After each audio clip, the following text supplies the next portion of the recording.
जानेवारीपासून आमच्या शेतकऱ्यांची एक दमही केली नाही आणि कायदा सांगतो की 1966च्या कायद्याप्रमाणे शेतकऱ्यांचा ऊस गेल्यापासून 15 दिवसाच्या आत शेतकऱ्याच्या खात्यावरती पैसे जमा करावे, अन्यथा त्याच्यावरती कारवाई शासनानं कारवाई करावी असा कायदा.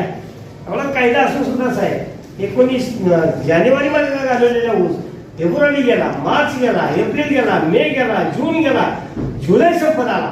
हे 6 महिने झाले ह्या माणसांनी शेतकऱ्यांचे पैसे दिले नाहीत. त्या शेतकऱ्यांनी शेती करायची का नाही?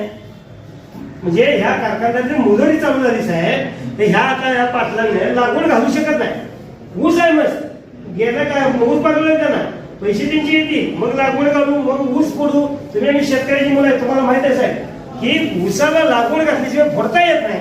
मग लागवडीला लागणारे पैसे आपल्याला ऊसाचं बिल आल्यानंतर आपण हे करू.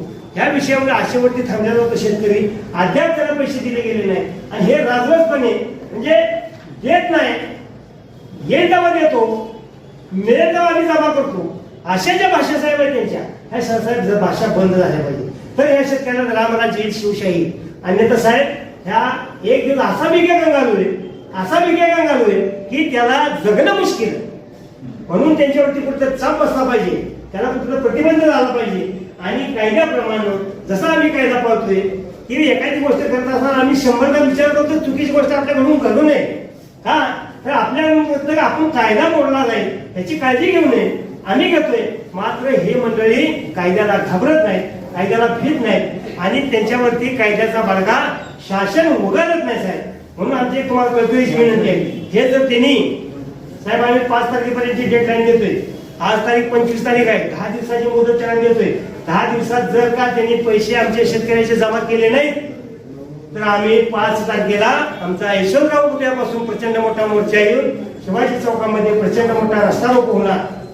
आणि जर काय उद्रेक घडला तर त्याला शासन जबाबदार असणार आहे. काय आता साहेब आता पाणी आमच्या पासून नाका जाईल पाहिजे, उचल लागवडच नाही, कोणी पाण्याला काही फी भरायची म्हणजे साहेब पैसे नाही. आमच्या या शेतकऱ्याचे पोरांची येणारी आता उद्या फी भरायची म्हणलं तर साहेब या शेतकऱ्याकडे पैसे नाही. मग अशा परिस्थितीमध्ये तुम्ही थोडंसं लक्ष घालून तातडीनं त्याला आमच्या या 10 दिवसाच्या आत केन ॲग्रो आणि गोकुळ कारखान्याला पैसे तुम्ही द्यायला लावावे.